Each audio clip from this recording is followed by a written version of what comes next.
सीधा आपको ले चलते हैं खैरागढ़, जहां प्रियंका गांधी सभा को संबोधित कर रही है।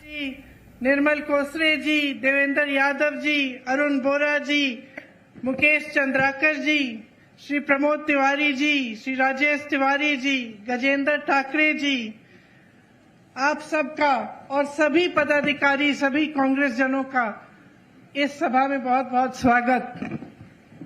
आज बुखार तो है, लेकिन आप सबको देख के खुशी ही होती है, क्योंकि आप खुश लगते हो। 2 दिन पहले मध्य प्रदेश गई थी, वहां की जनता खुश नहीं लगती। जब भी मैं छत्तीसगढ़ आती हूं और संबोधित करती हूं जनता को, तो आप मुस्कुराते हुए दिखते हैं। इसका मतलब है कि यहाँ हालचाल ठीक है कि नहीं? अच्छे हैं, खास तौर से मेरी बहनें। खैरागढ़ नागवंशी राजाओं की धरती है। राजा वीरेंद्र बहादुर सिंह जी और रानी पद्मावती देवी जी की कर्मभूमि है। आपको शायद मालूम होगा कि पद्मावती जी और इंदिरा जी का बहुत करीबी रिश्ता था। पद्मावती जी इलाहाबाद में उन्होंने पढ़ाई की, उसी समय इंदिरा जी से मिली थी जब वो छोटे छोटे थे, और तब से एक अच्छा उनका एक रिश्ता जुड़ा, वो एक मित्रता का रिश्ता जुड़ा। बाद में जब नेहरू जी को पता चला कि पद्मावती जी बहुत सेवा करती हैं समाज की, और कई ऐसी चीजें हैं जिनमें उन्होंने समाज के लिए बड़े बड़े कार्य किए हैं, तो पंडित जी और रविशंकर शुक्ल जी ने उनको प्रेरित किया कि राजनीति में आओ, और राजनीति के जरिए जनता की खूब अच्छी तरह से तुम सेवा कर पाओगी। तो ये एक पुराना रिश्ता है खैरागढ़ का हमारे परिवार के साथ। इसी के तहत इंदिरा संगीत विश्वविद्यालय की स्थापना हुई, और ये जो नाम इससे जुड़ा है, इंदिरा का नाम, ये पद्मावती जी ने अपनी बेटी को इंदिरा जी का नाम दिया। और फिर विश्वविद्यालय की जब स्थापना हुई तो इंदिरा जी आए उस विश्वविद्यालय का उद्घाटन को करने के लिए। तो एक लंबा रिश्ता है, एक पुराना रिश्ता है। बघेल जी ने कांग्रेस की तरफ से उस रिश्ते को निभाने का काम किया। बहुत समय से आपकी मांग थी कि खैरागढ़ जिला बने। आपसे बघेल जी ने ये वादा किया उपचुनाव के समय कि करेंगे, और जैसे ही नतीजा आया, उसके 3 दिन के भीतर खैरागढ़ का नया जिला बन गया। अब जिससे पहले कि मैं लंबा भाषण शुरू करूं, मैं बघेल जी का भाषण खत्म करती हूं। उन्होंने कहा कि घोषणा, उन्होंने मुझे बहुत लंबी लिस्ट दी है घोषणाओं की, तो सबसे पहले मैं घोषणा ही कर देती हूं। छत्तीसगढ़ की माताओं बहनों के लिए महतारी न्याय योजना लागू करेंगे, जिसमें प्रति सिलेंडर के रिफिल करने पर 500 रुपए की सब्सिडी आपको दी जाएगी। कांग्रेस सरकार बनते ही प्रदेश के 49,63,000 उपभोक्ताओं में से 42 लाख उपभोक्ताओं जिनकी मासिक खपत 200 यूनिट बिजली से कम है, उनका बिजली बिल पूरी तरह से माफ होगा। बाकी 7,63,000 उपभोक्ताओं को 200 यूनिट तक बिजली मुफ्त मिलेगी।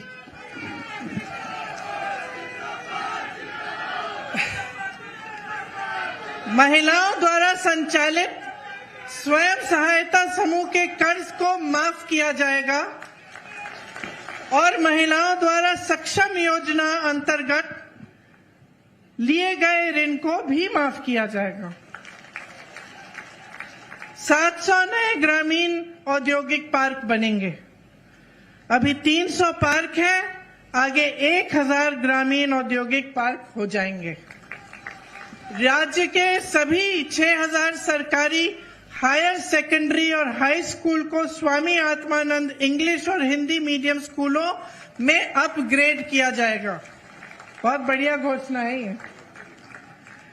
सड़क दुर्घटना और अन्य आकस्मिक दुर्घटनाओं के लिए में छत्तीसगढ़ निवासियों को निशुल्क स्वास्थ्य की सुविधा मिलेगी।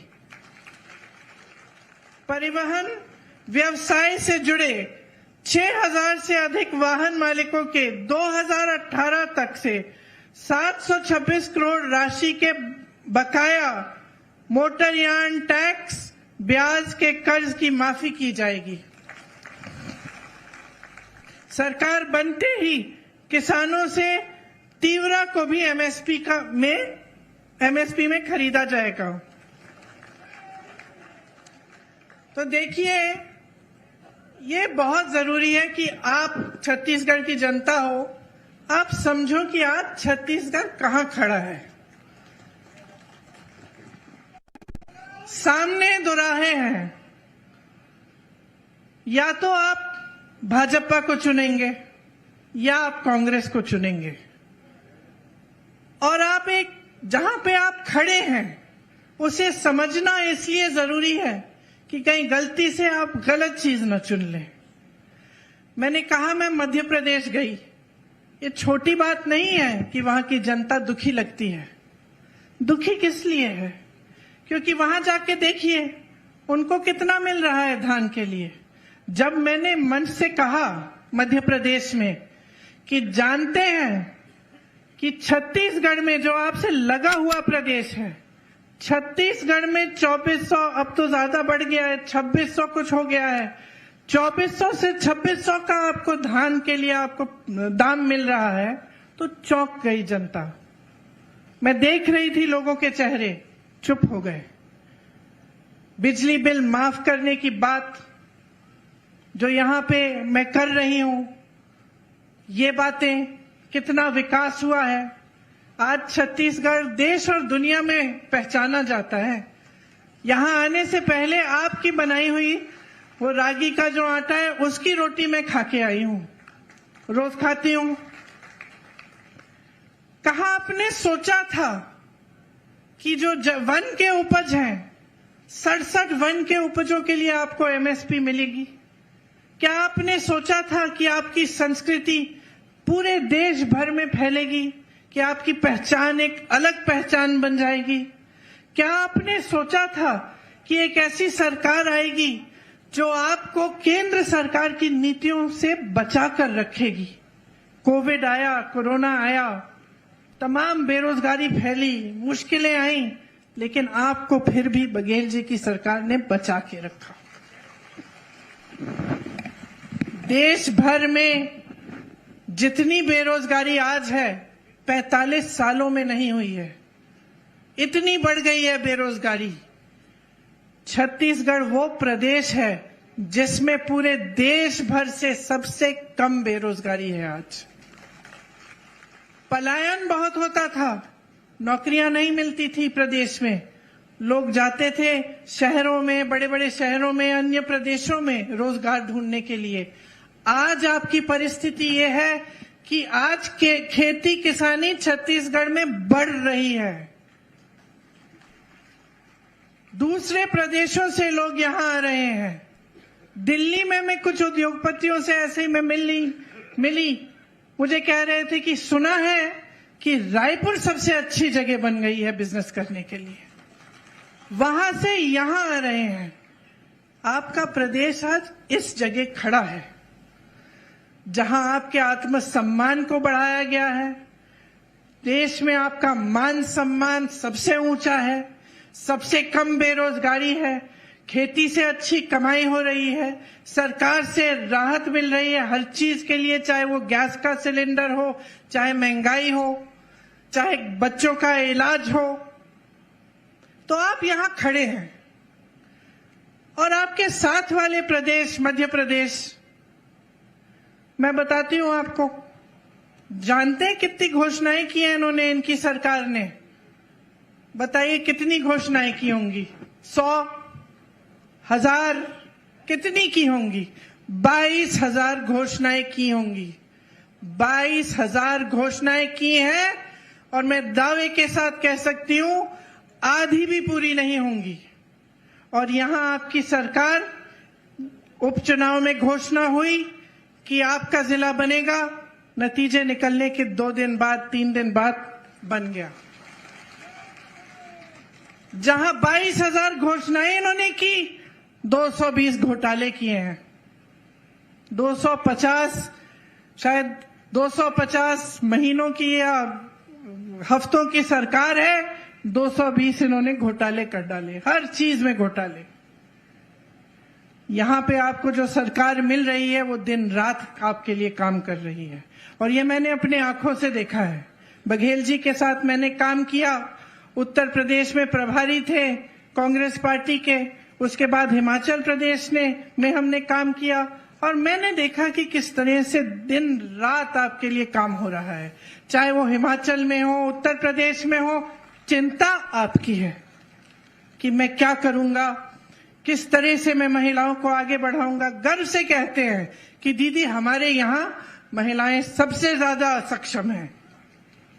आप क्या सोच सकते थे कि जहां पूरा उत्तर भारत जूझ रहा है आवारा पशुओं की समस्या से, आपकी जैसे बहनें सुबह से लेकर शाम तक धूप में पहरेदारी करती हैं अपनी खेतों की, कि आवारा पशु आएगा खेत खा जाएगा, रात को भी नहीं छोड़ते, किसान रात भर बैठे रहते हैं। और ये आज का सिलसिला नहीं है, ये 5-6 सालों से चल रहा है। क्या आप सोच सकते थे कि आपके यहाँ ये समस्या हल इस तरह होगी कि आप उससे कमा भी जाएंगे, कि गोबर खरीदा जाएगा आपसे, कि गौठान ऐसे बनाए जाएंगे जहां पे महिलाओं को लाखों रुपए का फायदा हो रहा है। पिछली बार मैं यहां आई, महिलाओं से मिली, गौठान के बारे में बात की, क्योंकि एक उन्होंने वो दिखा रहे थे कि किस तरह का गौठान है, किस तरह के काम होते हैं। मैंने पूछा कितना कमाती हो बहन? एक ने कहा 1 लाख, किसी और ने कहा 6 लाख दीदी। तो आप सोच सकते थे कि एक ऐसी इतनी बड़ी समस्या पूरे उत्तर भारत में है, आज भी है, आज भी रो रहे हैं किसान। आपके यहाँ इस तरह से इतनी खूबसूरती से हल हो जाएगी कि इससे आपको रोजगार भी मिलेगा, महिलाएं सक्षम भी बन जाएंगी, गोबर भी बेच पा रही हैं, उससे भी कमा रही हैं, और ये समस्या हल हो गई। तो इसके लिए एक सोच की जरूरत होती है, और ये कांग्रेस पार्टी की ही सोच है, जिसमें से भूपेश बघेल जी उभरे हैं।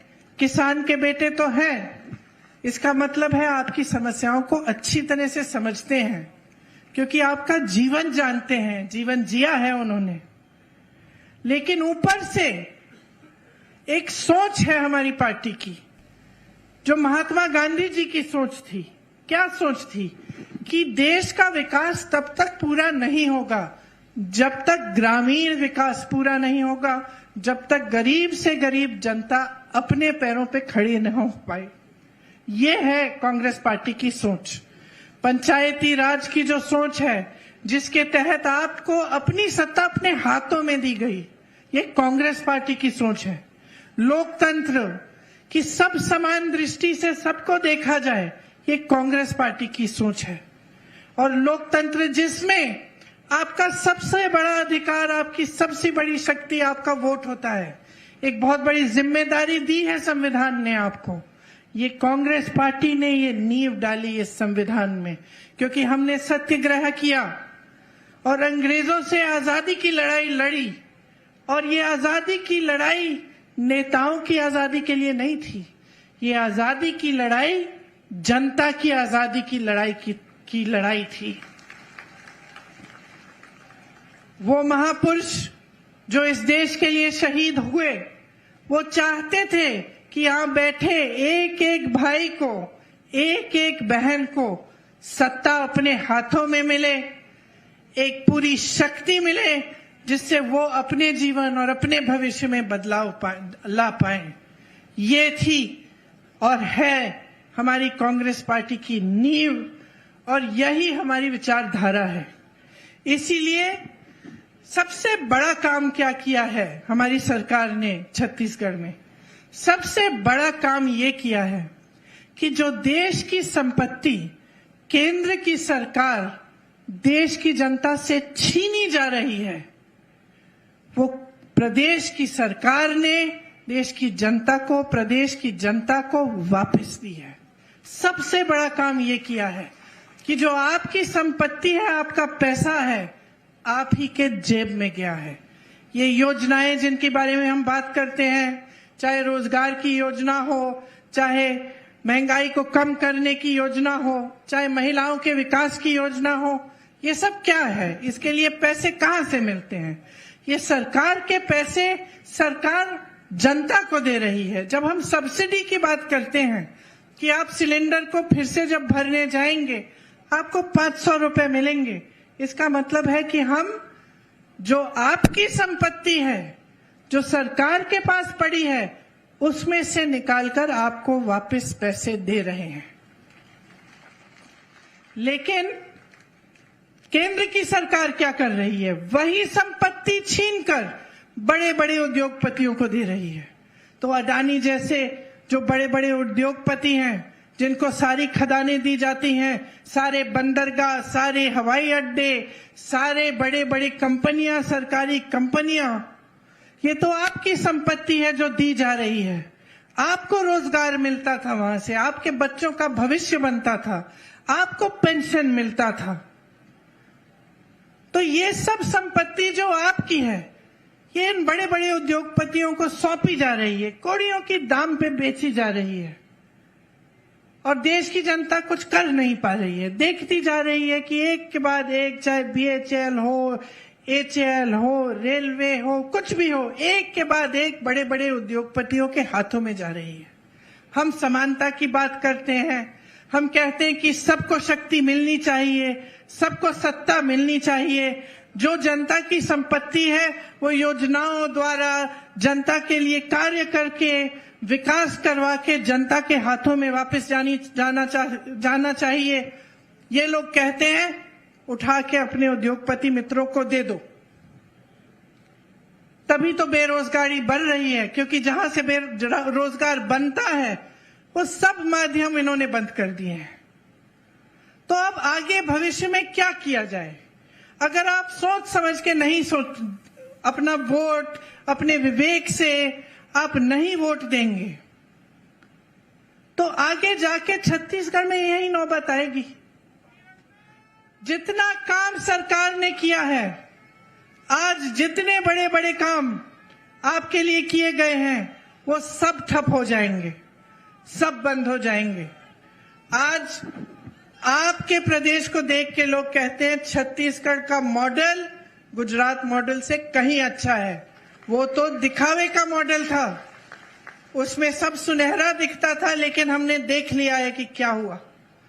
देश में इन्होंने यही मॉडल लागू किया, सारी संपत्ति उठा के अपने बड़े बड़े उद्योगपति मित्रों को दे दिए, बेरोजगारी बढ़ गई, महंगाई बढ़ाई, किसी को राहत नहीं दी। चाहे किसान हो, महंगाई से जूझ रहा है, डीजल पेट्रोल के दाम